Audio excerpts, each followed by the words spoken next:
Hello everyone, just a quick preview of a separate project that I've been working on. It is the screen space displacement mapping. This is the unlimited detail side for games. It's a completely separate project. It'll be released hopefully in a few more days. There are some artifacts right now, but I just wanted to give a quick overview of what's happening and take a break while I'm doing it. So yeah, just right now in the scene we've got a sphere, a box, and a plane.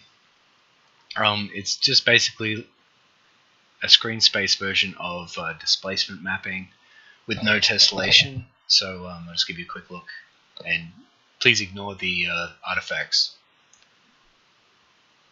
They will be fixed soon. There they are. As you see, it's really nice. Frames per second is really good. Right now it's not perfect. You are getting some bleeding,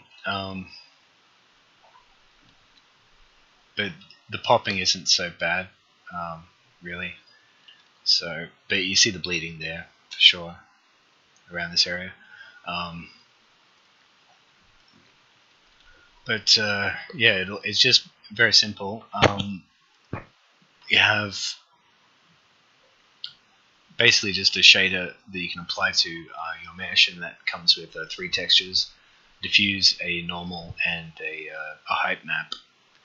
And if we have a look at the plane, you can adjust the height of the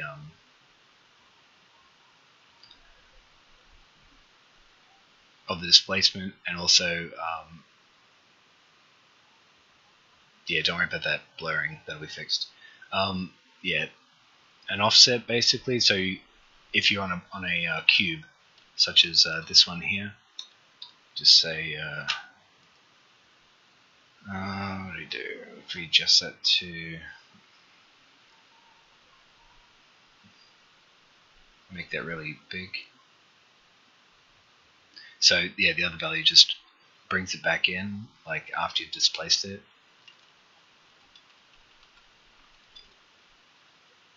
And you can, of course, tile the textures if you want. It basically just works exactly like the rest of Unity. All that's required is a second camera, and anything with displacement mapping gets sent to the displacement mapping camera on the mapping layer. This will all be renamed and made easier, but it has the same values as the original camera. But it just renders. Actually, I'll show you. It renders basically. You can see it's got a position, normals, color, and lighting, and some height map displacement values here. This is all sent to the compute shader, and it generates a screen space displacement mapping. I have to align the pixels better, but which is why we're getting these artifacts. And there's also a line. I'm not sure why that is, but if right here there's a, if you look, say, just under the plus or the 1 times under the scale slider at the top, you can see a white line going through the terrain. It's actually, I believe that's the end of the procedural buffer. It must be missing one at the end or something. So every time it does a line, it must be creating. Anyway, I'll try and sort that out. I hope that will be fixable. I'm not sure how this will go with virtual reality. Speed-wise, it'll be fine, but I'm just not sure how we'll deal with multiple camera views. So that'll be something interesting. As you see, you can also just duplicate things, and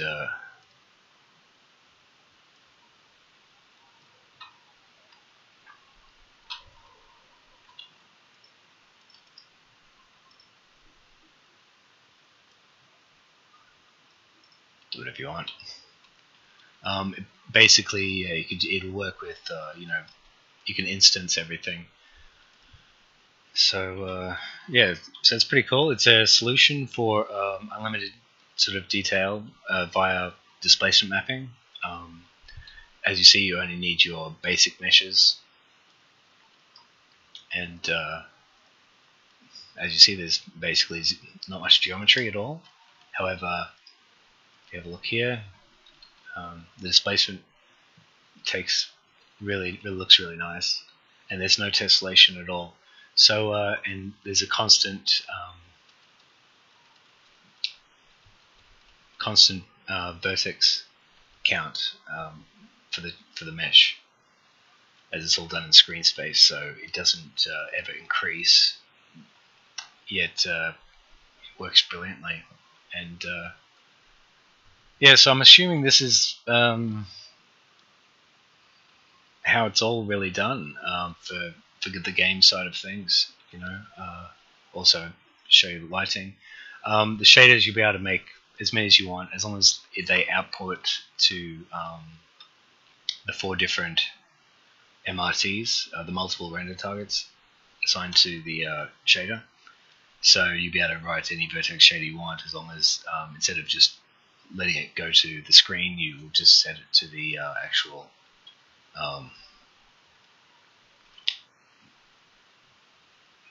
where is it? Yeah, down here you can see that these are just the your position, your color, your normal, and some values that you might want to send across as well. And all that goes to the 3 compute shaders that deal with displacement mapping.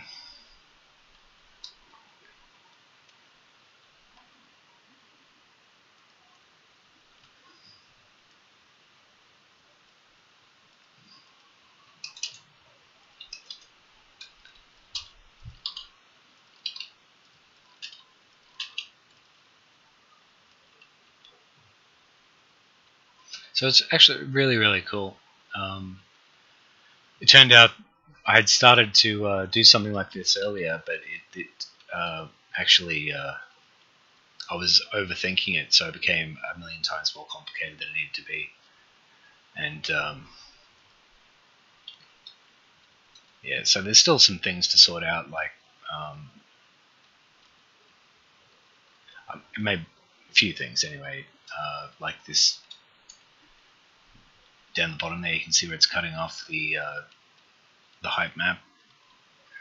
So yeah, that's because it's grabbing screen pixels that it can't see.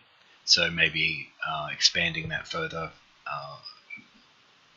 making a slightly larger texture to draw to, and then sampling tighter in, or just clamping the edges, but then you'll get lines. I'm not really sure what we'll do there, but in virtual reality you can't see the bottom of the sides anyway, so I'm pretty sure that'll be okay. Yeah, so anyway, that's just where that is. Just wanted to show that off, and it's pretty exciting stuff. So here's hoping to getting rid of the artifacts. Okay, take care, bye.